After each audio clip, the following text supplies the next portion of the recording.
एक ऐसा शख्स जो राजा की पीठ पीछे उनकी पत्नियों के साथ रातें रंगीन करता था। फिर 1 साल बाद पकड़े जाने पर राजा ने उसे कौन सी सजा दी और वहाँ से छूटकर उसने राजा को कैसे मारा, देखिए इस वीडियो में।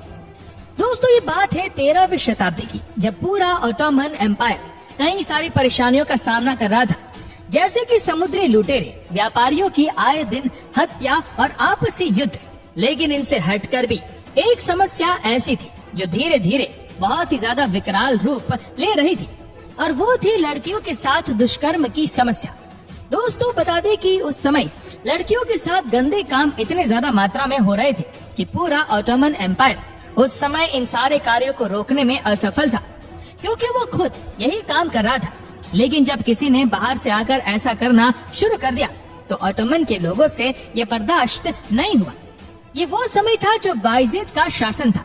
दोस्तों, इसी दौरान जब ऑटोमन के राज्य पर दुश्मनों की गतिविधियां शुरू हुई तो बायजीद उस बात को भांप गया था कि वो कमजोर है और वह केवल ऑटोमन की कमजोर जनता को ही डरा सकता है, क्योंकि ऑटोमन की जनता में उसके प्रति डर पहले से ही बैठा हुआ था। राजवंश पर दुश्मनों का कब्जा इस प्रकार होने लगा था कि बायजीद ने भी सोच लिया था कि अब राजवंश की बागडोर किसी गैर मुस्लिम के हाथों में आने वाली है। कहते हैं कि उसी समय उसकी पत्नी ने एक बेटे को जन्म दिया था। दोस्तों, सुल्तान वलीद एक खतरनाक इंसान था। वलीद से अगर कोई काम निकलवाना हो तो उसके पास कोई भी खूबसूरत लड़की भेजो और उससे कैसा भी काम निकलवा लो।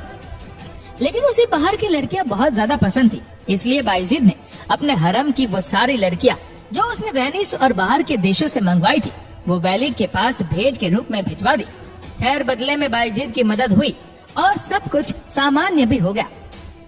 करीब 14वीं शताब्दी की शुरुआत में ही उसने महल में जाकर पहले दिन से अपने काम को बखूबी सीखा और समझा। वो अपना काम तो करता ही था, साथ में ही वलीद की मदद भी करता था। दोस्तों, जब से अनातोलिया के महल में सैलवी आया था तब से वलीद को अनातोलिया के महल की चिंता कम रहने लगी थी, क्योंकि उसे सैलवी पर पूरा भरोसा था। इसलिए अब वलीद अधिकतर कॉन्स्टेंटिनोपल में रहने लगा था और सिपाहियों के जरिए अनातोलिया की खबर रखता था। कुछ दिनों तक तो सब कुछ ठीक रहा, लेकिन जब सैलवी को इस बात का पक्का यकीन हो गया था कि वलीद अब इस महल में कभी कभी ही आएगा, तो सैलवी ने अपना असली रंग दिखाना शुरू कर दिया। वो दिन भर तो काम करता रहता है, लेकिन रात होते ही वे अपने असली रंग में आ जाता है और जिन कमरों में सुल्तान यानी कि वलीद की कुछ बीवी और रखेल रहती थी वहाँ पर घूमता था। सैलवी उन कमरों में झांकने की कोशिश करता और देखता कि वो क्या कर रही है, और महल में सिपाहियों इसलिए उसे कुछ नहीं कहते थे, क्योंकि वो जानते थे कि वलीद ने ही उसे यहाँ गवर्नर के पद पर रखा है। एक रात टहलते टहलते सैलवी को काफी देर हो गई। सुबह के करीब 3 बजे उसने ध्यान दिया कि कुछ लड़कियां जो कि वलीद की रखेल थी वो अपने कमरे में काफी हंस रही है और जोर जोर से बातें कर रही है कि आज तो मजे होंगे, इनाम मिलेंगे और कई दिनों की थकान मिट जाएगी। ये बात सैलवी को कुछ समझ नहीं आई और वो कमरे के पास गया और झांकने की कोशिश की। उसने देखा कि अंदर करीब 8 से 10 लड़कियां बिना कपड़ों के बैठी थी और एक दूसरे के शरीर पर चंदन रगड़ रही थी। वह चंदन इतना खुशबूदार था कि उसकी महक लगते ही सैलवी का मन ऐसा किया कि मानो अभी वो कमरे के अंदर कूद ही जाएगा। लेकिन उसने अपने आप को जैसे तैसे रोका और बातों को सुनने लगा। उनकी बातों को सुनकर उसे लगा कि आज वलीद आने वाला है। इतना सुनते ही वह कमरे के पास से जाने लगता है। तभी एक लड़की जो कि उन सब लड़कियों में सबसे पुरानी थी वो सैलवी को जाते हुए देख लेती है, लेकिन उस समय वो सैलवी से कुछ नहीं कहती। इसके कुछ घंटे बाद करीब सुबह के 10 बजे वलीद का महल में आगमन होता है। महल में आते ही उसने सबसे पहले सैलवी से मुलाकात की और उससे पूछा कि काम करने में उसे कोई दिक्कत तो नहीं होती। इस पर सैलवी ने उसे हंसकर जवाब दिया कि उसे कोई दिक्कत नहीं है। इसके बाद तुरंत वलीद अपने रखेलों के पास चला गया और करीब 4-5 घंटे बाद कमरे से निकलकर महल की छत पर आ गया और वहाँ पर कुछ देर घूमने के बाद फिर से वो कमरे में चला गया और रात भर मजे लेने के बाद वह सुबह सैलवी से मिला और अपने दूसरे महल के लिए रवाना हो गया। सैलवी ने इस बीच एक चीज ध्यान से नोटिस की कि वो अपने बीवियों के कक्ष में नहीं गया और ना ही उन्होंने उसे बुलाया। खैर, अब सैलवी के दिमाग में बस उन्हीं लड़कियों के ख्वाब आ रहे थे, क्योंकि वो देखने में इतनी ज्यादा खूबसूरत थी और बिना कपड़ों का नजारा उसकी आंखों के आगे से जा नहीं रहा था। सैलवी ने दिमाग चलाया और रखेलों के कमरे के पास गया और कमरे में खटखटा कर अंदर गया। जहाँ पर कुछ लड़कियाँ तो शायद सो रही थी, लेकिन एक लड़की ने आकर पूछा, आप अंदर कैसे आए? इस कमरे में वैलिड के सिवा और किसी को आने की इजाजत नहीं है। सेल्वी ने कहा कि मुझे कुछ काम है, जिसके बदले में लड़की ने पूछा कि आपको क्या काम है? तो सेल्वी ने कहा कि शायद वैलिड यहाँ अपना कोई जरूरी सामान भूल गए, मुझे वही चाहिए। ये कहने पर वो लड़की इतना जोर से हंसी और कहने लगी कि तुम झूठ बोल रहे हो, और अब ये बताओ कि तुम आए क्यों इस कमरे में? अपना मकसद बताओ मुझे, क्योंकि वैलिड का सामान अगर छूट गया होता तो भी वो इस कमरे में नहीं आते।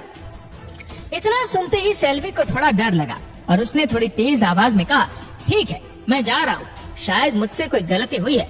सेल्वी चलने के लिए मुड़ा तो उस लड़की ने जल्दी से कमरे का दरवाजा बंद कर लिया और उससे चिल्लाकर पूछा कि तुम यहाँ क्यों आए थे?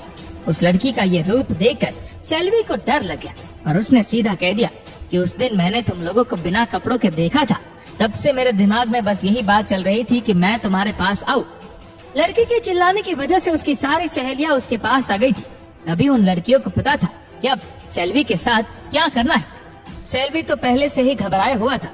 तभी उन लड़कियों ने उसे पकड़कर अपने बिस्तर पर लेटा दिया। सेल्वी कुछ समझ ही नहीं पा रहा था कि तभी एक लड़की सेल्वी के ऊपर चढ़ गई। सेल्वी को अब सब कुछ समझ में आ चुका था। सेल्वी अभी जवान था, इस वजह से उसने वहाँ मौजूद सभी लड़कियों से बारी बारी करके मजे किए। दोस्तों, ऑटोमन एम्पायर और मुगल साम्राज्य में ऐसा ही होता था। अगर किसी लड़की को कोई मर्द अकेले में मिल जाता था तो वह मर्द को पूरा निचोड़ लेती थी, क्योंकि उन्हें इतनी बंदिशों में रखा जाता था कि उन्हें बस आजादी दिखती थी।